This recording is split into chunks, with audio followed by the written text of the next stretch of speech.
El viento arrastraba arena por la calle principal cuando el forastero llegó. No miró a nadie, no preguntó nada, solo bajó del caballo y esperó. Red Hollow era un pueblo que sabía guardar silencio. Sus hombres habían aprendido a no hacer preguntas, a bajar la vista cuando era conveniente, a sonreír cuando el alcalde hablaba de progreso. Pero ese silencio tenía un precio, y ese precio, durante 3 años, lo había pagado alguien que ya no podía hablar. El forastero era alto, delgado de una manera que engañaba, porque en sus ojos había algo pesado, algo que no se gana con años de paz. Llevaba un sombrero de ala ancha que le cubría la mitad del rostro, y una chaqueta de cuero gastada que había visto demasiadas tormentas. No portaba ninguna placa, no traía papeles, pero cuando se detuvo frente al salón y miró despacio hacia los lados, cada hombre que lo vio sintió algo que no era miedo exactamente. Era reconocimiento. Era como si ese hombre los conociera, como si hubiera llegado sabiendo exactamente quiénes eran. El sheriff Roy Callum lo vio desde la ventana de su oficina y no se movió. Tenía 52 años, una barriga que ya no disimulaba, y la costumbre de resolver los problemas antes de que se convirtieran en problemas. Pero algo en ese forastero le heló los dedos sobre la taza de café. ¿Quién era ese hombre? ¿Qué quería en Red Hollow? Lo que ocurrió esa noche no solo cambió el pueblo, cambió la manera en que el oeste entendía la justicia. Red Hollow había nacido de la tierra y del olvido. Nadie la había planificado, simplemente apareció, como aparecen las cosas necesarias, porque la mina de plata al norte necesitaba hombres, y los hombres necesitaban un lugar donde beber, donde apostar, donde creer que estaban construyendo algo. En sus mejores años el pueblo había tenido casi 800 almas. Había una iglesia de madera blanca que crujía con el viento, una escuela con 2 salones, 3 cantinas, un médico, un herrero, y la esperanza de que la plata no se agotara nunca.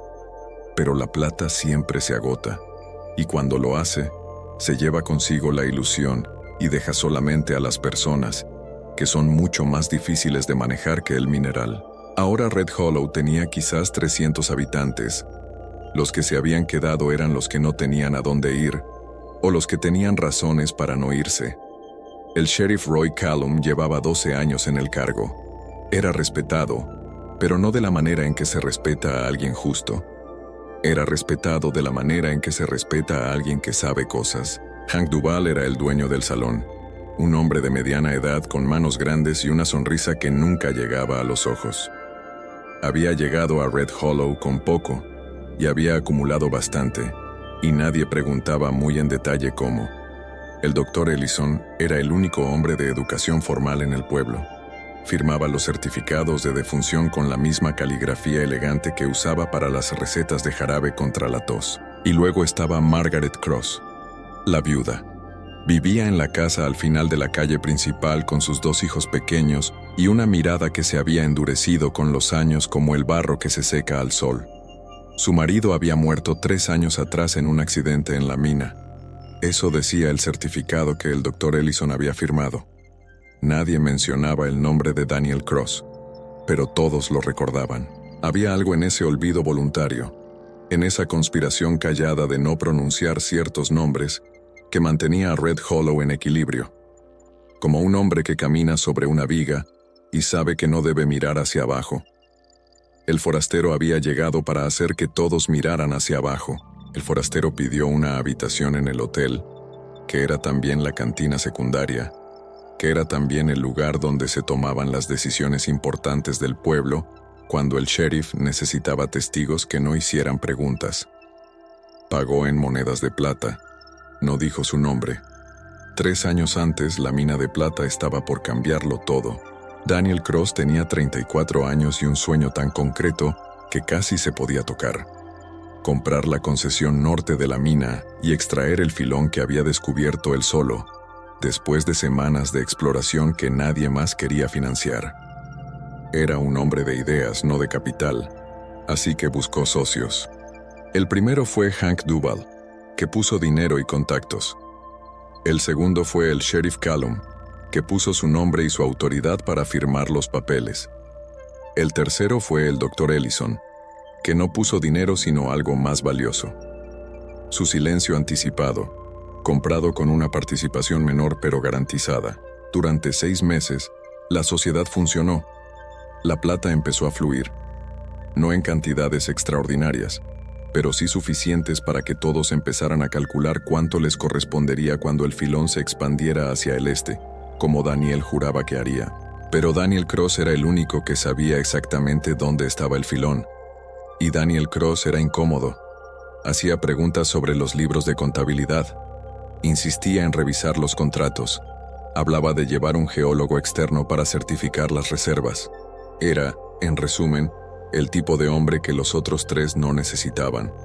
Y esa fue la noche en que decidieron mentir.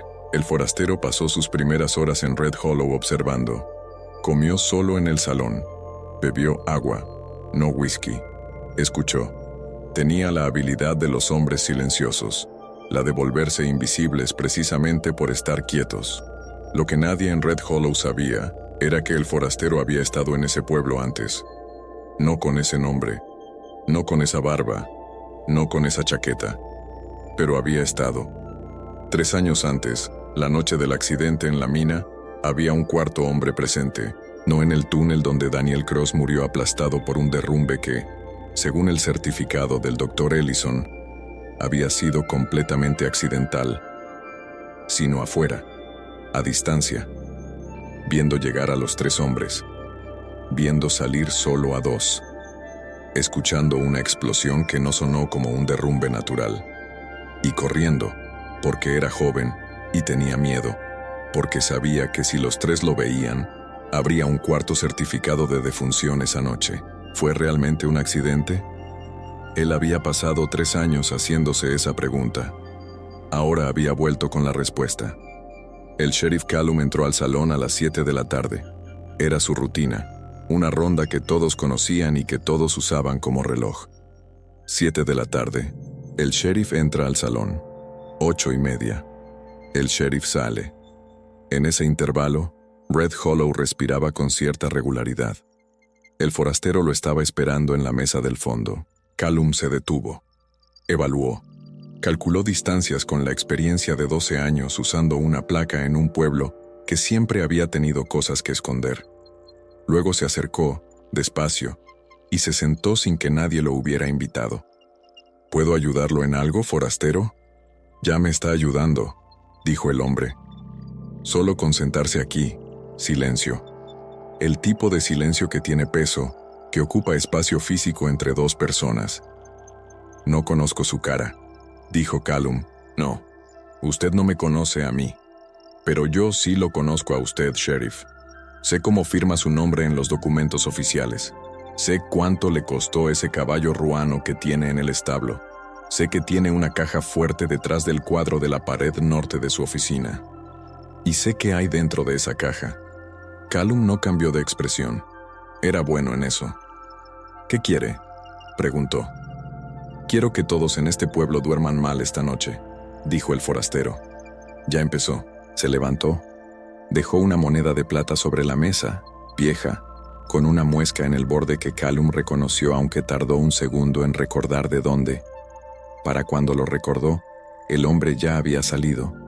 Esa moneda había pertenecido a Daniel Cross. Era su marca personal. La llevaba siempre. Callum la miró durante mucho tiempo. Luego fue a buscar a Hank Duval. Los 3 hombres se reunieron esa noche en la trastienda del salón. Callum, Duval y el Dr. Ellison, que llegó último con su maletín negro y su expresión de quien acaba de diagnosticar algo terminal. ¿Quién es?, preguntó Duval. No lo sé, dijo Callum. Pero sabe. ¿Qué sabe? Suficiente. El Dr. Ellison se sentó y cruzó las manos sobre la mesa. Era el más tranquilo de los 3, lo cual siempre había sido, en opinión de los otros 2, su cualidad más perturbadora. Si sabe suficiente, dijo Ellison, ya habría actuado. El hecho de que no lo haya hecho significa que quiere algo más que justicia legal. Tenía razón. El forastero no había ido a Red Hollow a matar a 3 hombres. Si hubiera querido eso, podría haberlo hecho de maneras más eficientes. Había ido a algo más complicado, más doloroso, más permanente. Había ido a que confesaran, porque el forastero se llamaba Elías Cross. Era el hermano menor de Daniel. Tenía 26 años, los mismos ojos oscuros que su hermano, y una carta firmada por Daniel 2 semanas antes de su muerte, en la que describía con detalle sus sospechas sobre sus socios, los planes que había detectado, y una frase final que Elías había leído cientos de veces. Si algo me pasa, no busques justicia en los tribunales.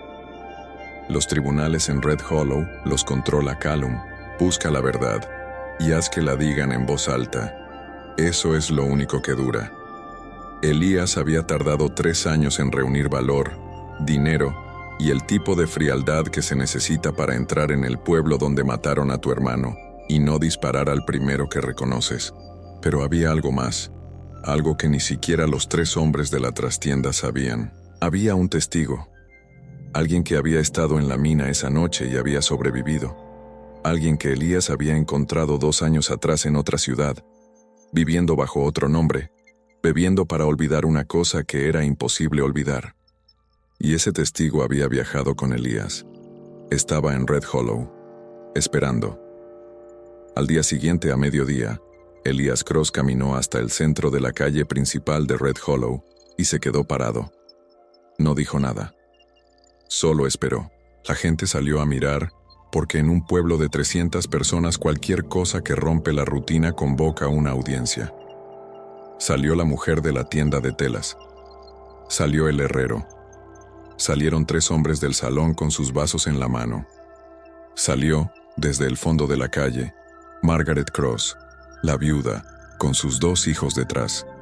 Y cuando vio al forastero se detuvo y se llevó la mano a la boca porque los ojos de ese hombre eran los ojos de su marido muerto. Elías la miró, asintió y habló por primera vez en voz alta para que todo el pueblo escuchara. Me llamo Elías Cross, soy hermano de Daniel Cross, que murió en esta mina hace 3 años en un accidente que no fue accidente. Y hoy, en este lugar, frente a todos ustedes, los hombres que lo mataron van a decir la verdad. Callum salió de su oficina con la mano en la pistola. Duval apareció en la puerta del salón.